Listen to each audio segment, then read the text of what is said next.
Hello friends, welcome to study with Mayank. Myself Shanti. Friends, आज हम chapter 13 देखेंगे। हमारा चैप्टर 13 है हम बीमार क्यों होते हैं, why do we fall ill. Okay, तो चलिए शुरू करते हैं।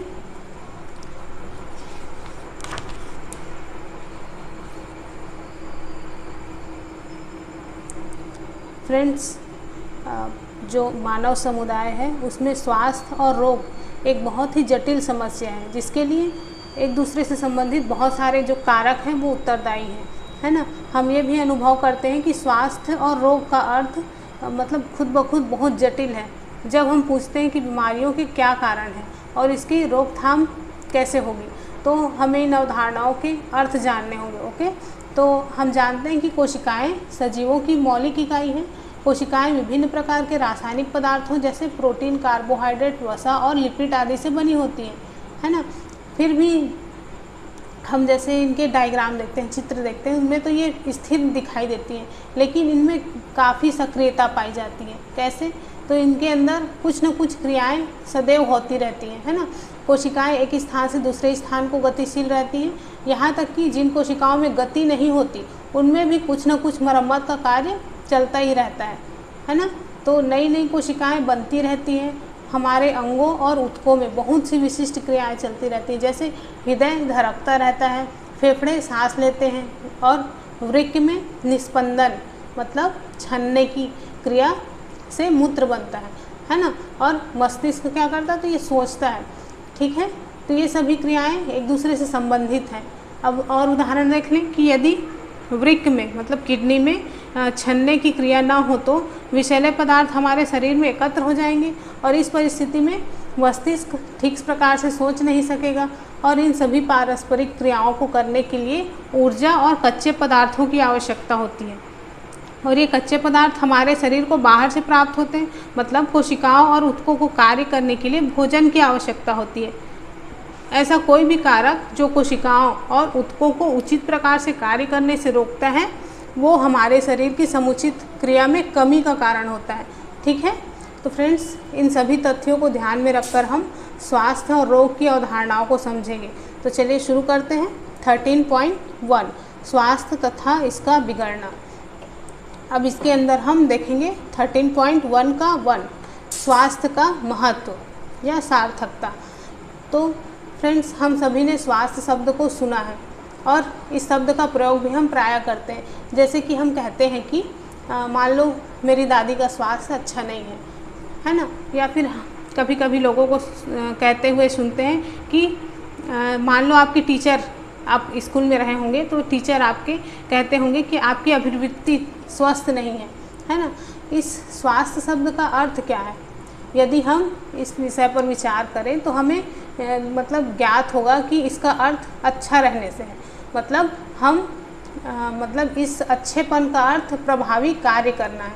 सोच सकते हैं, हमारी दादी के लिए बाज़ार जाना, पास पड़ोस में जाने योग्य होना अच्छे स्वास्थ्य का प्रतीक है।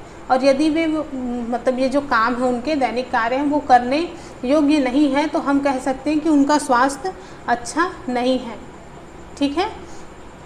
जब आपकी रुचि कक्षा में पढ़ने की है तो हम कहते हैं कि आपकी अभिवृत्ति ठीक है, मतलब यहाँ पर आप पढ़ रहे हो, पढ़ने के लिए ही तो आए हो, है ना।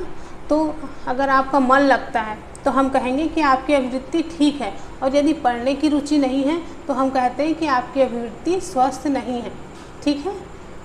तो स्वास्थ्य वह अवस्था है जिसके अंतर्गत शारीरिक, मानसिक और सामाजिक कार्य समुचित क्षमता द्वारा उचित प्रकार से किया जा सके। इसको हम और कैसे बोल सकते हैं कि स्वास्थ्य व्यक्ति की शारीरिक, मानसिक तथा सामाजिक जीवन की एक समग्र समन्वित अवस्था है, ठीक है।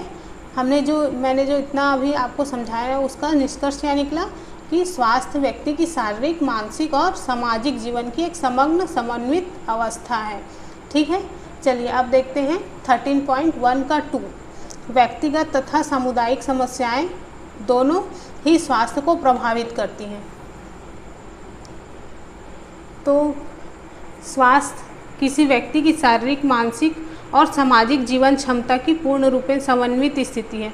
तो कोई भी व्यक्ति इसे स्वयं ही पूर्ण रूपेण प्राप्त नहीं कर सकता, ठीक है। सभी जीवों को स्वास्थ्य मतलब उनका स्वास्थ्य उनके पास पड़ोस और उनके आसपास के पर्यावरण पर आधारित होता है। पर्यावरण में भौतिक कारक आते हैं, जैसे कि मान लो एग्जाम्पल देखें, चक्रवात। मान लो चक्रवात हमारे स्वास्थ्य को अनेक प्रकार से प्रभावित कर सकता है, लेकिन इससे भी महत्वपूर्ण है कि मानव समाज में रहता है, मतलब हमारा सामाजिक पर्यावरण हमारे व्यक्तिगत स्वास्थ्य के लिए अधिक महत्वपूर्ण है। हम गाँव, कस्बों और शहरों में रहते हैं, ऐसे स्थानों में हमारे भौतिक पर्यावरण का निर्धारण सामाजिक पर्यावरण द्वारा ही होता है। सोचिए, कूड़ा करकट उठाने वाली एजेंसी कचरे का निपटारा ना करे तो क्या होगा। सोचिए यदि नालियाँ साफ़ ना हो तो क्या होगी। ठीक है, तो यदि काफ़ी मात्रा में कूड़ा करकट गलियों में फेंका जाता है या खुले नाले के रुके हुए पानी में स्थिर पड़ा रहता है तो खराब स्वास्थ्य की संभावना बढ़ जाती है। इसलिए सामुदायिक स्वास्थ्य, स्वच्छता व्यक्तिगत स्वास्थ्य के लिए महत्वपूर्ण है। इसीलिए यहाँ पे कहा गया है कि किसी का स्वास्थ्य उसके भौतिक पर्यावरण तथा आर्थिक अवस्था पर निर्भर करता है। ठीक है, तो स्वास्थ्य के लिए हमें भोजन की आवश्यकता होती है और इस भोजन को प्राप्त करने के लिए हमें काम करना पड़ता है। इसके लिए हमें काम करने के अवसर खोजने पड़ते हैं। अच्छी आर्थिक स्थिति और अच्छे कार्य की अभिव्यक्ति स्वास्थ्य के लिए क्या होती है, आवश्यक होती है। स्वस्थ रहने के लिए हमें प्रसन्न रहना आवश्यक है। यदि किसी से हमारा व्यवहार ठीक नहीं है और एक दूसरे से डर हो तो हम प्रसन्न और स्वस्थ नहीं रह सकते। इसीलिए व्यक्तिगत स्वास्थ्य के लिए सामाजिक समानता बहुत आवश्यक है। इसी प्रकार सोच सकते हैं कि जो अनेक सामुदायिक समस्याएं हैं हमारे व्यक्तिगत स्वास्थ्य को कैसे प्रभावित करती हैं। ठीक है, चलिए आगे देखते हैं 13.1 का 3 स्वस्थ रहने तथा रोग मुक्त में अंतर। फ्रेंड्स, इस चैप्टर में ज़्यादा समझाने लायक कुछ नहीं है ना, तो इसको हम जल्दी जल्दी पूरा कर लेते हैं। अब यदि हम स्वास्थ्य क्या है, हमने जो पढ़ा उससे हमने क्या समझा, स्वास्थ्य और रोग क्या है, तो अंग्रेजी शब्द डिसबेस है ना, या बाधित आराम। ठीक है, ये रोग का दूसरा अर्थ है। ठीक है, रोग का दूसरा अर्थ क्या है, असुविधा, मतलब बाधित आराम। फ्रेंड्स, इस शब्द के अर्थ का प्रयोग बहुत सीमित है। हम रोग के विषय में तब बात करते हैं जब हमें असुविधा के जो कुछ विशिष्ट कारण हैं उनका पता होता है। इसका अर्थ ये बिल्कुल भी नहीं है कि हम इसका सही और अंतिम उत्तर जानें। हम बिना कारण जाने यह कह सकते हैं कि कोई व्यक्ति प्रवाहिका से ग्रस्त है, मतलब प्रवाहिका एक रोग है ना, जो इसका हिंदी नाम है, जिसको डायरिया बोला जाता है। चलिए आगे और समझते हैं। हमें सरलता से पाते हैं कि बिना किसी विशेष रोग के भी आप स्वस्थ हो सकते हैं। केवल कोई रोग ना होने का अर्थ ये नहीं है कि आप स्वस्थ हैं। मान लो कोई नर्तक है ना, उसके लिए अच्छे स्वास्थ्य का अर्थ है कि वो मतलब शिष्टतापूर्वक अपने शरीर द्वारा जो विषम परिस्थितियों हैं उसकी विषम परिस्थितियों की मुद्रा अभिव्यक्त कर सके। मतलब अब ऐसे समझाऊं कि कोई डांसर है, उसकी मुद्राएं मतलब उनकी जो पोजीशन होते हैं शरीर डांस करते वक्त, तो वो सही होनी चाहिए है ना, उसकी सही प्रकार से वो अभिव्यक्ति कर सके। मान लो कोई संगीतकार है, उसके लिए इसका अर्थ है कि वो लंबा श्वास ले सके जिससे कि वो अपनी बांसुरी में स्वर को नियंत्रित कर सके। और हमें अपनी विशिष्ट क्षमता को प्राप्त करने का अवसर भी वास्तविक स्वास्थ्य के लिए आवश्यक है। ठीक है, इस प्रकार हम किसी रोग के लक्षणों की अभिव्यक्ति के बिना भी अस्वस्थ हो सकते हैं। यही कारण है जब हम स्वास्थ्य के विषय में सोचते हैं, हम समाज और समुदाय के विषय में भी सोचते हैं और रोग के विषय में भी सोचते हैं। हम सिर्फ अपने बारे में विचार करते हैं। ठीक है, चलिए नेक्स्ट है 13.2 रोग तथा इसके कारण। तो इसके अंदर हम देखेंगे 13.2 का 1 रोग किस तरह से दिखाई देते हैं। तो फ्रेंड्स, आइए रोग के विषय में और अधिक सोचें। पहले ये कि हमें कैसे पता लगता है कि हमें कोई रोग है, मतलब कैसे पता लगता है कि शरीर में कुछ दोष है। फ्रेंड्स, हमने 6 चैप्टर में पढ़ा है कि हमारे शरीर में अनेक ऊतक होते हैं। ये ऊतक हमारे शरीर के क्रियात्मक तंत्रों और अंग तंत्रों को बनाते हैं, जो शरीर के अलग अलग कार्यों को संपादित करते हैं। हर अंग तंत्र का अपना एक विशेष अंग होता है जिसका एक विशेष कार्य होता है। जैसे पाचन तंत्र में अमाशय और आंत दोनों होते हैं, जो हमारे द्वारा खाए गए भोजन को पचाते हैं, है ना। पेशियों और अस्थियों से बना पेशी कंकाल तंत्र हमारे शरीर को संभालता है और शरीर की गति में सहायता करता है, ठीक है। और जब कोई रोग होता है तब शरीर के एक या अनेक अंग और अंग तंत्रों में क्रिया और संरचना में खराबी दिखाई देने लगती है ना। ये बदलाव या परिवर्तन रोग के लक्षण दर्शाते हैं। तो रोग के लक्षण हमें खराबी का संकेत देते हैं। इस प्रकार सिर दर्द, खांसी, दस्त या किसी घाव से पस या मवाद आना, ये सभी लक्षण हैं, ठीक है। इन लक्षणों से किसी न किसी रोग का पता चलता है, लेकिन इनसे ये पता नहीं चलता कि कौन सा रोग है ना।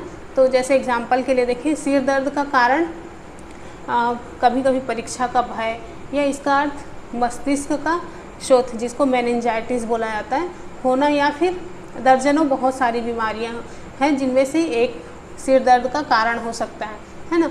रोग के चिन्ह वो हैं जिन्हें वास्तविक लक्षणों से के आधार पर देखते हैं, मतलब लक्षण किसी विशेष रोग के बारे में सुनिश्चित संकेत देते हैं।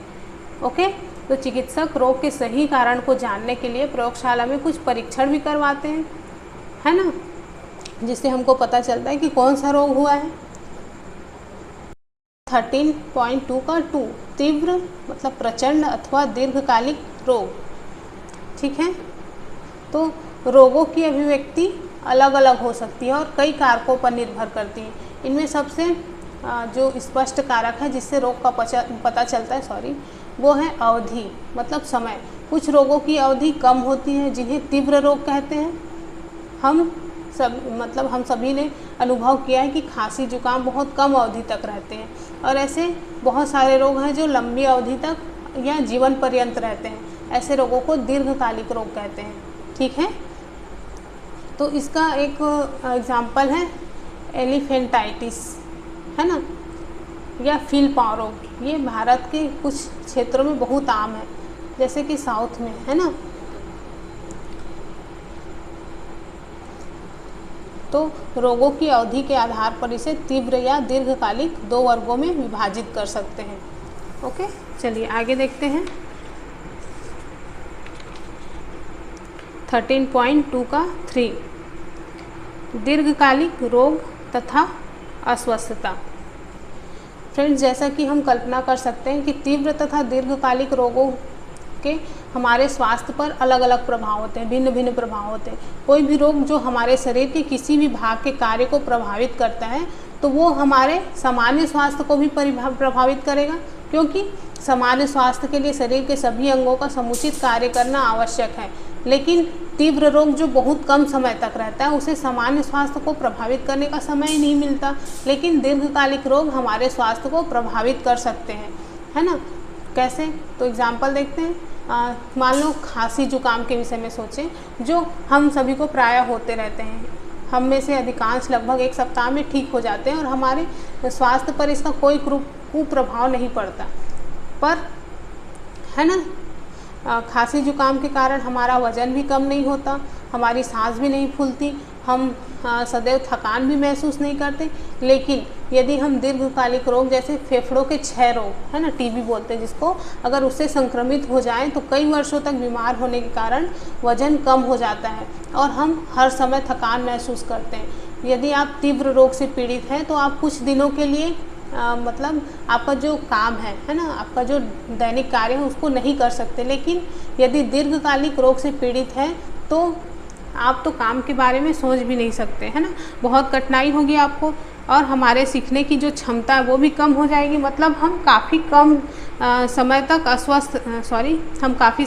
अस्वस्थ रह सकते हैं। इसलिए दीर्घकालिक रोग तीव्र रोग की अपेक्षा लोगों के स्वास्थ्य पर लंबे समय तक विपरीत प्रभाव बनाए रखता है, ठीक है। चलिए अब देखते हैं 13.2 का 4, रोग के कारक। अब रोग के कारण क्या हैं? तो जब हम रोग के कारण के विषय में सोचते हैं तो हमें ये याद रखना चाहिए कि इसका कारण के बहुत से स्तर होते हैं। तो इसमें से 1-2 उदाहरण देख लेते हैं। यदि कोई छोटा बच्चा है, वो पतले दस्त मतलब लूज मोशन से ग्रस्त है, तो हम कह सकते हैं कि इसका कारण वायरस है ना। इसलिए रोग का तात्कालिक कारण क्या हुआ? वायरस हुआ। लेकिन अगला प्रश्न ये उठता है कि वायरस कहाँ से आता है। मान लो कि हमें पता लगता है कि वायरस दूषित जल पीने से आता है, लेकिन जो अन्य बच्चे हैं उन्होंने भी तो दूषित जल पिया है, तब इसका क्या कारण है कि एक बच्चे को ही दस्त लगा और दूसरे को नहीं। इसका एक कारण ये हो सकता है कि बच्चा स्वस्थ ना हो, जिसके परिणाम स्वरूप ऐसा संभव हुआ है कि जब बच्चा वायरस के संपर्क में आता है तो वह बीमार हो जाता है, जबकि अन्य बच्चे नहीं होते। तो अब प्रश्न उठता है कि बच्चा स्वस्थ क्यों नहीं है। शायद बच्चे का पोषण ठीक ना हो और वो पर्याप्त भोजन नहीं करता हो, मतलब पर्याप्त भोजन का ना होना ही रोग का दूसरा कारण है। ओके, तो बच्चा पर्याप्त पोषण क्यों नहीं पाता। शायद बच्चे के माता पिता गरीब हों, तो ये भी संभव है कि बच्चे में आनुवांशिक भिन्नता हो, जो वायरस के संपर्क में आने पर पतले दस्त से, लूज मोशन से प्रभावित हो जाता है।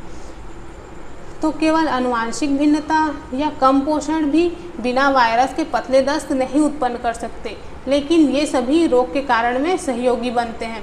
ठीक है, तो बच्चे के लिए साफ पानी उपलब्ध क्यों नहीं था। शायद जहाँ बच्चे का परिवार रहता है वहाँ पर खराब लोक सेवाओं के कारण साफ पानी उपलब्ध ना हो। इस प्रकार गरीबी तथा लोक सेवाओं की अनुपलब्धता बच्चों की बीमारी के तीसरे स्तर के कारण है। ठीक है, तो इस प्रकार ये स्पष्ट हो गया है कि सभी रोगों के तात्कालिक कारण और सहायक कारण होते हैं। साथ ही विभिन्न प्रकार के रोग होने के एक नहीं बल्कि बहुत से कारण होते हैं। ठीक है, हमारा नेक्स्ट है 13.2 का 5 संक्रामक तथा असंक्रामक कारक। फ्रेंड्स, हमने देखा है कि जब कभी रोग के कारण के विषय में सोचते हैं तो हमें लोक स्वास्थ्य और समुदाय स्वास्थ्य संबंधी कारकों को ध्यान में रखना पड़ता है ना। हम इस विषय में और चर्चा करते हैं। तो रोग के तात्कालिक कारणों के विषय में सोचना अच्छा है, क्योंकि ये दोनों अलग अलग प्रकार के होते हैं। अब रोग के कारण का एक वर्ग है, क्या है, तो संक्रामक कारक, जो अधिकांशतः सूक्ष्म जीव होते हैं, है ना। तो वह रोग जिसके तात्कालिक कारक सूक्ष्म जीव होते हैं उन्हें संक्रामक रोग कहते हैं।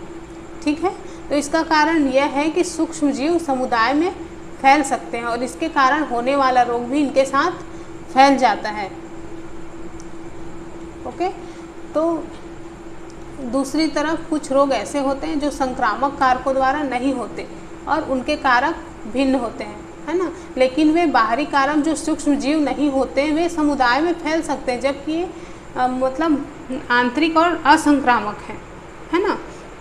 अब एग्जाम्पल देख लें इसके। मान लो कुछ प्रकार के कैंसर, है ना, तो आनुवांशिक असमानता के कारण होते हैं।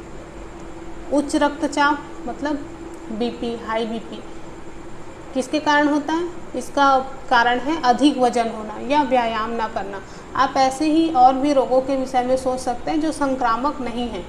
ठीक है, रोग के फैलने के तरीके और उसके उपचार की विधियां और सामुदायिक स्तर पर उनके निवारण की विधियां अलग अलग रोगों के लिए अलग अलग होती हैं। यहाँ पर ये निर्भर करता है कि उसके तात्कालिक कारण और संक्रमण, है ना, उसका तात्कालिक कारण संक्रामक है या असंक्रामक। ठीक है, तो फ्रेंड्स यहाँ पर एक फैक्ट मैं आपको बता रही हूँ। पहले इसको देख लेते हैं। संक्रामक कारक जीवों के विभिन्न वर्गों से हो सकते हैं। ये एक कोश की सूक्ष्म जीव या बहुकोश की हो सकते हैं, जैसे मैंने बताया आपको। तो यहाँ पर मैं एक फैक्ट बता रही हूँ आपको। पेप्टिक व्रण बोलते हैं जिसको, मतलब पेप्टिक अल्सर। तो इसके लिए कई वर्षों से हम यही सोचते थे कि पेप्टिक अल्सर जो है अमाशय या ग्रहणी डिओडिनम में एसिडिटी संबंधी दर्द या रक्त स्राव करता है और इसका कारण रहने सहने का ढंग है। तो प्रत्येक व्यक्ति सोचता था कि परेशानी भरे जीवन में मतलब जीवन से अमाशय में एसिड का स्राव होता है, जिसके कारण पेप्टिक अल्सर हो जाता है। तो 2 ऑस्ट्रेलियाई वैज्ञानिकों ने पता लगाया कि एक बैक्टीरिया हेलिकोबैक्टर पाइलोरी पेप्टिक व्रण का कारण है, मतलब पाइलोरिक अल्सर का कारण है। पर्थ ऑस्ट्रेलिया के रोग विज्ञानी रॉबिन वारेन, इनका जन्म हुआ था 1937 में। तो इन्होंने छोटे छोटे वक्राकार, है ना, बैक्टीरियाओं को उनके रोगियों के बहुत सारे जो रोगी हैं और उनके आमाशय के निचले भाग में देखा। ठीक है। फिर बैरी मार्शल, उनका जन्म हुआ था 1951 में। तो वो एक चिकित्सक थे। उन्होंने वारेन की खोज की और उसमें दिलचस्पी ली और उन्होंने इन स्रोतों से बैक्टीरिया का संवर्धन करने में सफलता प्राप्त किया। तो अपने उपचार और अध्ययन में मार्शल और वारेन ने पता लगाया कि रोगी के पेप्टिक अल्सर का उपचार तभी हो सकता है जब बैक्टीरियाओं को आमाशय में मार दिया जाए। मार्शल और वारेन के इस जो बहुत खास कार्य था, अद्भुत कार्य था, उसके लिए हमारा जो विश्व समुदाय है उसका आभारी है ना, कि पेप्टिक अल्सर अब दीर्घकालिक और असहाय स्थिति वाला रोग नहीं रहा, बल्कि कुछ समय तक एंटीबायोटिक के उपचार से ठीक हो जाता है। तो ये सब किनके कारण हुआ? मार्शल और वारेन के खोज के कारण हुआ। फ्रेंड्स, इस खोज के लिए मार्शल तथा वारेन को शारीरिक क्रिया विज्ञान और औषधि मेडिसिन के लिए सन 2005 में संयुक्त रूप से नोबेल पुरस्कार प्रदान किया गया। ठीक है, तो ये याद रखिएगा आप। चलिए आगे देखते हैं 13.3 संक्रामक रोग। तो इसके अंदर हम देखेंगे 13.3 का 1 संक्रामक कारक। तो हमने देखा कि सजीव जगत की जो संपूर्ण विविधता को कुछ ही वर्गों में विभाजित किया जा सकता है। विभिन्न जीवों का वर्गीकरण कुछ सामान्य गुणों के आधार पर करते हैं।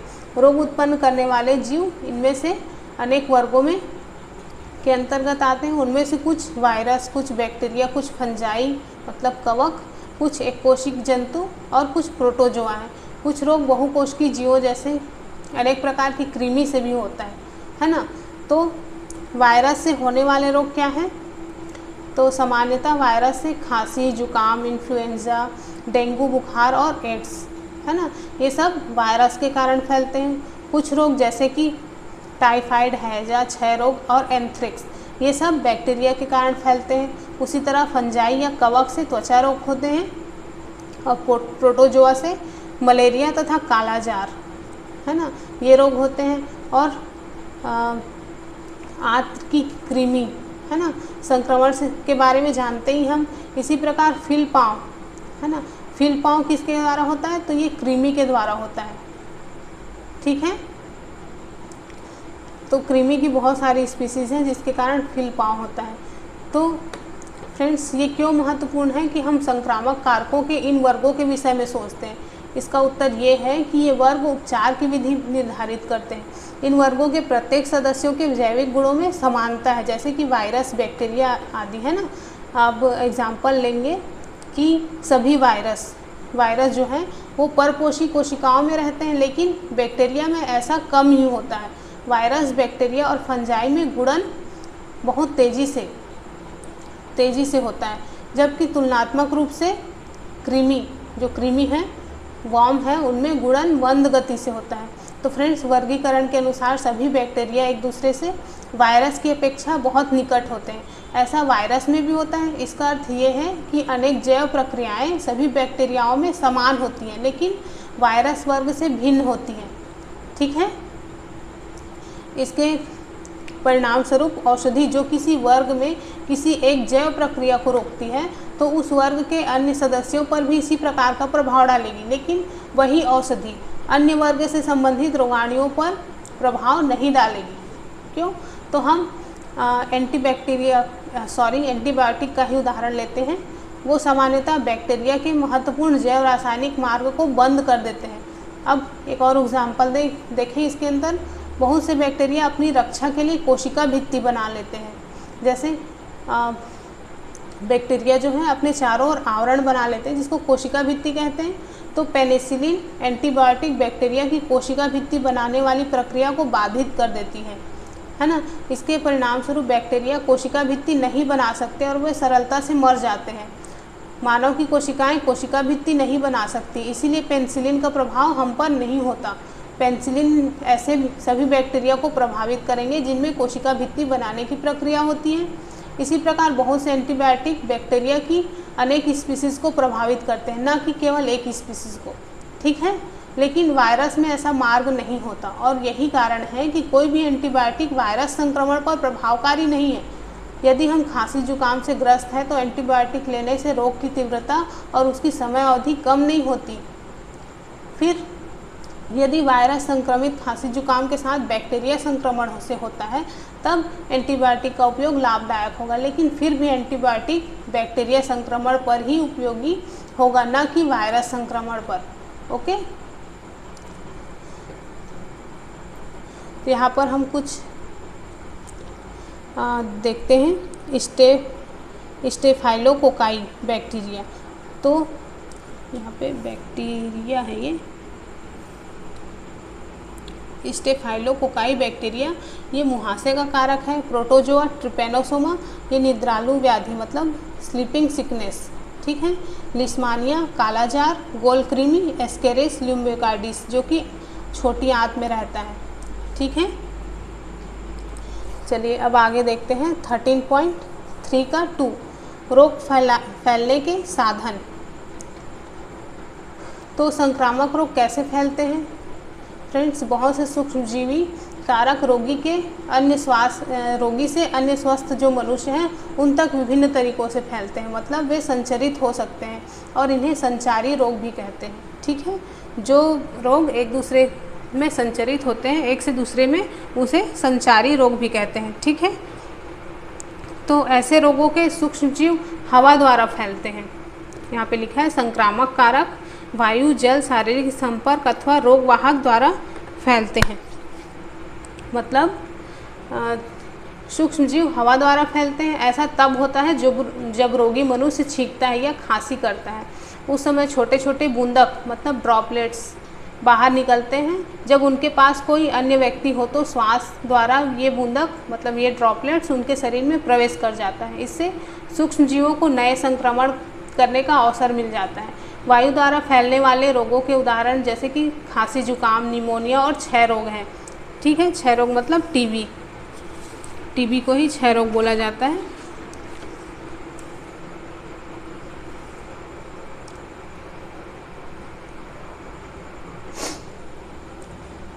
हम सभी ने ऐसे अनुभव किया होगा कि जब हम किसी खांसी जुकाम से ग्रस्त व्यक्ति के पास बैठते हैं तो हमें भी खांसी जुकाम हो जाता है। जहाँ पर अधिक भीड़ होगी वहाँ पर हवा द्वारा फैलने वाले रोग भी अधिक होते हैं। जल द्वारा भी रोग फैल सकते हैं। जब संक्रमणीय रोग या हैजा से ग्रसित रोगी से अपशिष्ट पेयजल में मिल जाते हैं और यदि कोई स्वस्थ व्यक्ति जाने अनजाने में इस जल को पीता है तो वो रोगाणुओं को एक नया पोषी मिल जाता है, जिससे वो भी इस रोग से ग्रसित हो जाता है। ऐसे रोग अधिकतर साफ पेयजल न मिलने के कारण फैलते हैं, ठीक है। छोटी छोटी बूंदें वायु वेग के साथ मिनटों से घंटों तक वातावरण में प्रवाहित होती रहती हैं। लेकिन कुछ रोग ऐसे भी हैं जो अन्य तरीके से फैलते हैं, जैसे कि लैंगिक क्रियाओं द्वारा लोग शारीरिक रूप से एक दूसरे के संपर्क में आते हैं। मतलब ये आश्चर्यजनक नहीं है कि कुछ सूक्ष्मजीवी रोग जैसे सिफिलिस या एड्स लैंगिक संपर्क के समय एक साथी से दूसरे साथी में स्थानांतरित हो जाता है। यद्यपि ऐसे लैंगिक संचारी रोग सामान्य संपर्क जैसे कि हाथ मिलाने या गले मिलने या खेलकूद जैसी कुश्ती या और कोई अन्य विधि जिससे हम सामाजिक रूप से एक दूसरे के संपर्क में आते हैं, इससे नहीं फैलते, ठीक है फ्रेंड्स। एड्स लैंगिक संपर्क के अतिरिक्त रक्त स्थानांतरण द्वारा भी संक्रमित होता है। जैसे एड्स से ग्रसित व्यक्ति का रक्त स्वस्थ व्यक्ति को स्थानांतरित किया जाए या गर्भावस्था में रोगी माता से या शिशु को स्तनपान द्वारा, ठीक है। इन सब साधनों से एड्स एक दूसरे में फैलता है, ठीक है। हम ऐसे पर्यावरण में रहते हैं जिससे हमारे अतिरिक्त अन्य जीव भी रहते हैं, है ना। इसलिए कुछ रोग जो अन्य जीव जंतु हैं उनके द्वारा भी संचरित होती हैं। ये जीव जंतु रोगाणुओं को मतलब संक्रमण करने वाले कारक को रोगी से लेकर अन्य नए पोषी तक पहुंचा देते हैं। मतलब ये मध्यस्थ का काम करते हैं, जिन्हें रोगवाहक या वेक्टर कहते हैं, ठीक है। तो सामान्य रोगवाहक का एक अच्छा सा उदाहरण है मच्छर की बहुत सी ऐसी स्पीसीज़ हैं जिन्हें अत्यधिक पोषण की आवश्यकता होती है जिससे कि वे परिपक्व अंडे उत्पन्न कर सकें। मच्छर अनेक समतापी प्राणी जिसमें मनुष्य भी शामिल है पर निर्वाह करता है। इस प्रकार वो एक मनुष्य से दूसरे मनुष्य में रोग को फैलाता है। ठीक है। 13.3 का 3 अंग विशिष्ट तथा ऊतक विशिष्ट अभिव्यक्ति। फ्रेंड्स, विभिन्न साधनों द्वारा रोग उत्पन्न करने वाले सूक्ष्म जीव शरीर में प्रवेश करते हैं। फिर ये कहाँ जाते हैं? तो सूक्ष्म जीवों की अपेक्षा शरीर बहुत बड़ा है, इसलिए हमारे शरीर में बहुत से स्थान, अंग, ऊतक हैं जहाँ ये सूक्ष्म जीव जा सकते हैं। क्या सभी सूक्ष्म जीव एक ही अंग या ऊतक में जाते हैं या वे अलग अलग स्थानों पर जाते हैं? तो सूक्ष्म जीव के विभिन्न स्पीसीज शरीर के विभिन्न भागों में विकसित होते हैं। ऐसा चुनाव उनके प्रवेश के स्थान पर निर्भर करता है। यदि ये हवा से नाक द्वारा प्रवेश करें तो ये फेफड़ों में जाएंगे, जैसे बैक्टीरिया से होने वाले क्षय रोग में होता है। और यदि ये मुंह के द्वारा प्रवेश करते हैं तो आहार नाल में रहेंगे, जैसे टाइफाइड रोग उत्पन्न करने वाले बैक्टीरिया होते हैं। या फिर ये यकृत में जाएंगे, जैसे हेपेटाइटिस बैक्टीरिया जो पीलिया के कारक होते हैं। लेकिन हमेशा ऐसा नहीं होता। HIV वायरस जो लैंगिक अंगों द्वारा शरीर में प्रवेश करता है वो कहाँ जाता है? तो वो लसिका ग्रंथियों में फैलता है ना, लिम्फ नोड्स में।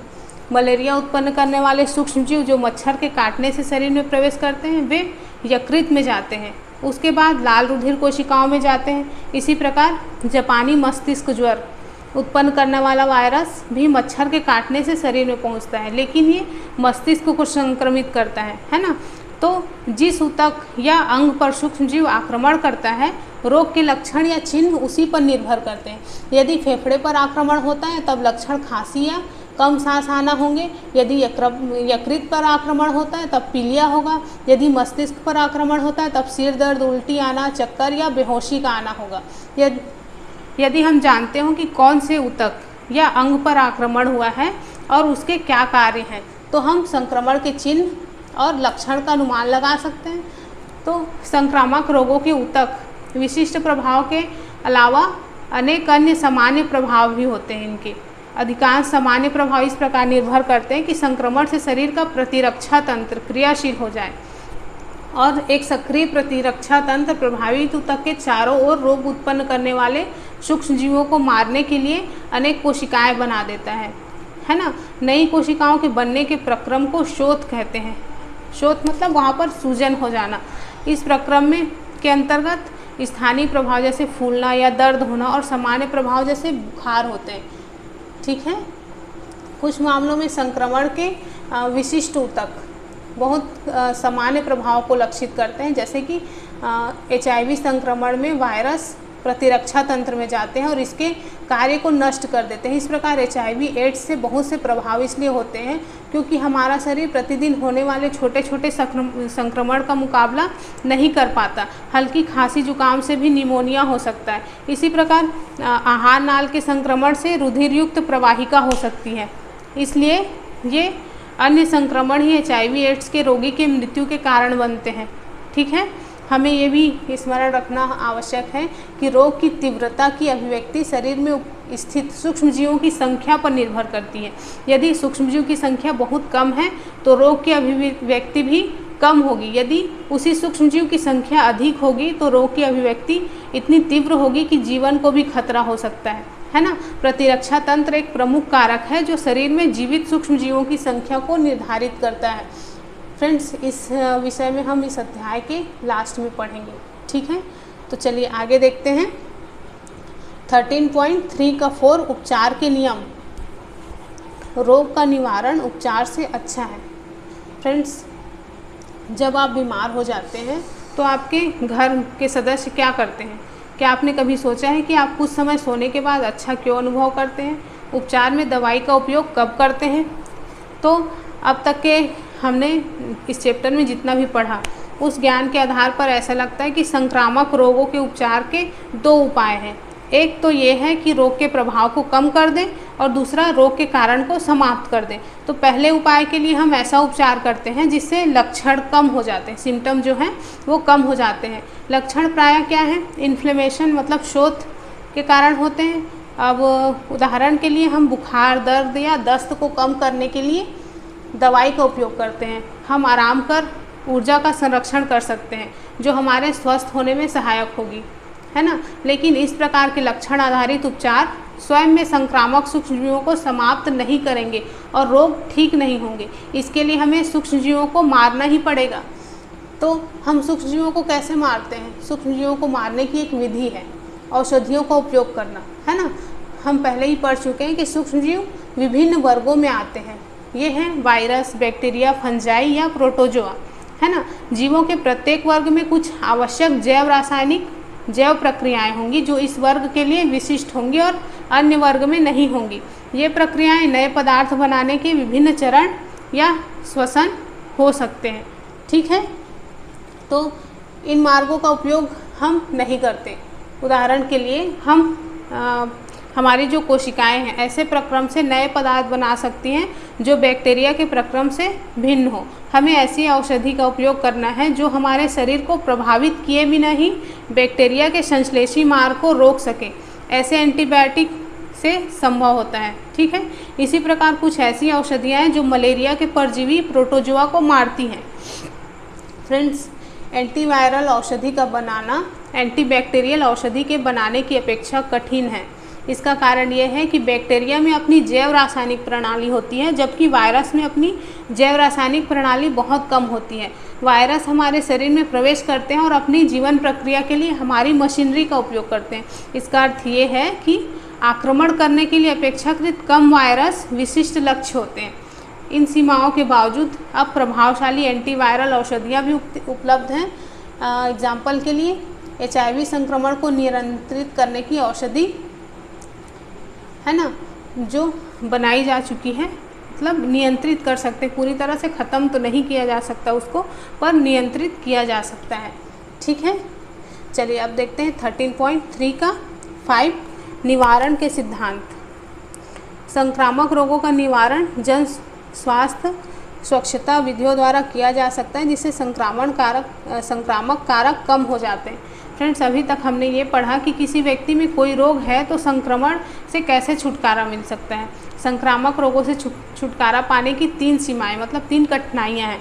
पहली यह कि यदि कोई एक बीमार हो जाता है तो उसके शारीरिक कार्यों को बहुत अधिक हानि होती है और वे फिर पूरी तरह से स्वस्थ नहीं होते। दूसरी यह है कि उपचार में लंबा समय लग सकता है, मतलब सही उपचार होने पर भी रोगी को बिस्तर पर लंबे समय तक आराम करना पड़ सकता है। और तीसरी ये है कि संक्रमित रोगी अन्य व्यक्तियों में रोग को फैलाने का स्रोत बन जाए, है ना। इसके मतलब ये जो कठिनाइयाँ हैं और बढ़ जाएंगी, है ना। इसलिए रोगों का निवारण उपचार से अच्छा है, ठीक है। हम रोगों का निवारण कैसे कर सकते हैं, इसकी 2 विधियाँ हैं, एक सामान्य और दूसरी रोग विशिष्ट। तो संक्रमण से बचने की सामान्य विधि है रोगी से दूर रहें, इसे संक्रामक सूक्ष्मजीवों से बचाव कर सकते हैं।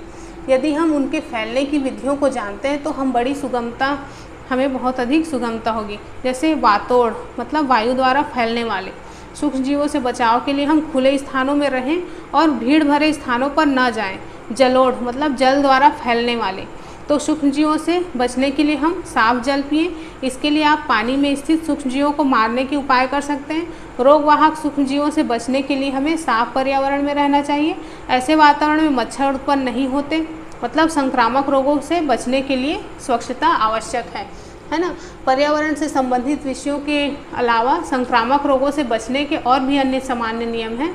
तो नियमों की बात करने से पहले हम एक प्रश्न पूछते हैं जिनकी ओर अभी तक ध्यान नहीं गया। क्यों? तो प्रायः हम प्रतिदिन संक्रमण से गुजरते हैं। यदि कक्षा में कोई एक व्यक्ति बीमार पड़ जाए, एक विद्यार्थी बीमार पड़ जाए, खांसी जुकाम से पीड़ित है, तो ऐसा संभव है कि उसके आसपास के जो बैठे हुए व्यक्ति हैं वो भी संक्रमित हो जाए। लेकिन वास्तव में हम सभी रोग से पीड़ित नहीं होते। ऐसा क्यों नहीं होता? तो इसका कारण यह है कि हमारे शरीर में स्थित प्रतिरक्षा तंत्र जो जीवाणुओं से लड़ता है, रोगाणुओं से लड़ता है, हमारे शरीर में विशिष्ट कोशिकाएं होती हैं जो रोगाणुओं को मार देती हैं। हमारे शरीर में जैसे ही कोई संक्रामक रोगाणु आता है, ये कोशिकाएं सक्रिय हो जाती हैं। यदि ये उन्हें मार देती हैं तो हमें रोग नहीं होगा, और प्रतिरक्षी कोशिकाएं संक्रमण को फैलने से पहले ही समाप्त कर देती हैं। जैसा कि हमने पहले देखा कि यदि रोगाणुओं की संख्या नियंत्रित हो जाती है तो रोग की अभिव्यक्ति बहुत कम होगी। मतलब संक्रामक रोगाणुओं से संक्रमित होने का अर्थ ये नहीं है कि हमें कोई विशेष बीमारी होगी। गंभीर संक्रामक रोग प्रतिरक्षा तंत्र की असफलता को इंगित करता है। तंत्र हैं उसकी तरह सफल नहीं होगा यदि हमें पर्याप्त भोजन पोषण प्राप्त न हो। इसलिए संक्रामक रोगों से बचने के लिए दूसरी मूल आवश्यकता है उचित मात्रा में सबके लिए भोजन की उपलब्धता। ठीक है, फिर ये जो संक्रमण है उससे बचने की सामान्य विधियां हैं और विशिष्ट विधियां क्या है। ये तो सामान्य विधियां हो गई, अब विशिष्ट विधियों के बारे में जानते हैं। तो ये प्रतिरक्षा तंत्र के विशिष्ट गुणों से संबंधित है जो प्रायः रोगाणु से लड़ते रहते हैं। इसे समझने के लिए एक उदाहरण लेते हैं। तो इन दिनों सारे विश्व में चेचक नहीं है, लेकिन 100 साल पहले चेचक महामारी बहुत होती थी। ऐसी स्थिति में लोग रोगी के पास आने से डरते थे क्योंकि उन्हें डर होता था कि उन्हें भी चेचक ना हो जाए, है ना। तो एक ऐसा भी वर्ग था जिनको चेचक से नहीं डरता था, है ना। ये वर्ग चेचक के रोगी की सेवा करते थे और वह वर्ग था जिन्हें बहुत भयानक चेचक हुआ था पहले, लेकिन फिर भी वे जीवित रहे, लेकिन उनके शरीर पर चेचक के बहुत से दाग थे।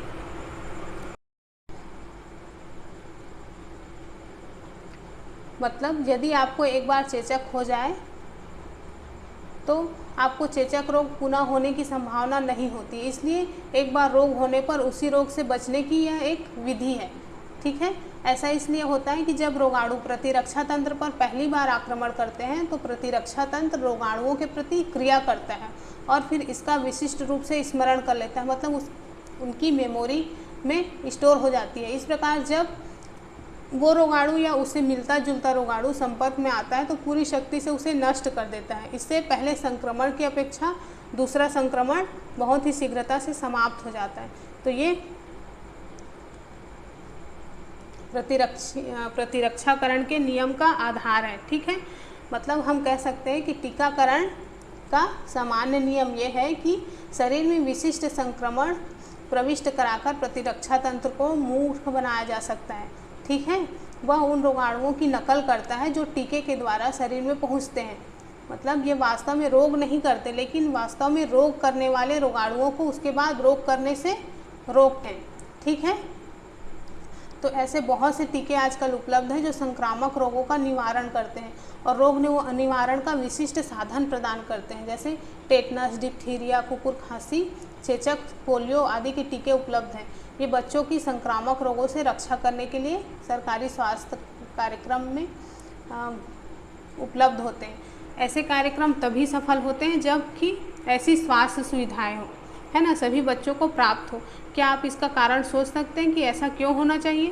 फ्रेंड्स, हेपेटाइटिस के कुछ वायरस जिससे पीलिया होता है तो पानी द्वारा संचरित होता है ना। हेपेटाइटिस ए के लिए टीका उपलब्ध है, लेकिन देश के अधिकांश भागों में जब बच्चे की आयु 5 वर्ष हो जाती है तब तक वह हेपेटाइटिस ए के प्रति प्रतिरक्षी हो चुका होता है। इसका कारण यह है कि वो पानी के द्वारा वायरस के प्रभाव में आ चुका होता है। तो इस परिस्थितियों में क्या आप टीका लगवाएंगे? तो लगवाना चाहिए। ठीक है, उसी तरह संक्रमित कुत्ते या जंतुओं के काटने से रेबीज वायरस फैलता है जिसका टीका आज मौजूद है ना। ठीक है फ्रेंड्स, तो यहाँ पर टीकाकरण द्वारा संक्रामक रोगों का निवारण किया जा सकता है। संक्रामक रोगों के निवारण को प्रभावशाली बनाने के लिए आवश्यक है कि सार्वजनिक स्वच्छता तथा टीकाकरण की सुविधा सभी को उपलब्ध हो। फ्रेंड्स, यहाँ पर हमारा ये चैप्टर ख़त्म हो गया। अब चैप्टर 14 हम, जो कि हमारा लास्ट चैप्टर है, कल देखेंगे। ठीक है फ्रेंड्स, अगर वीडियो आपको पसंद आता है तो लाइक, शेयर और कमेंट किया कीजिए बिल्कुल। ओके, तो मिलते हैं नेक्स्ट वीडियो में। Bye bye.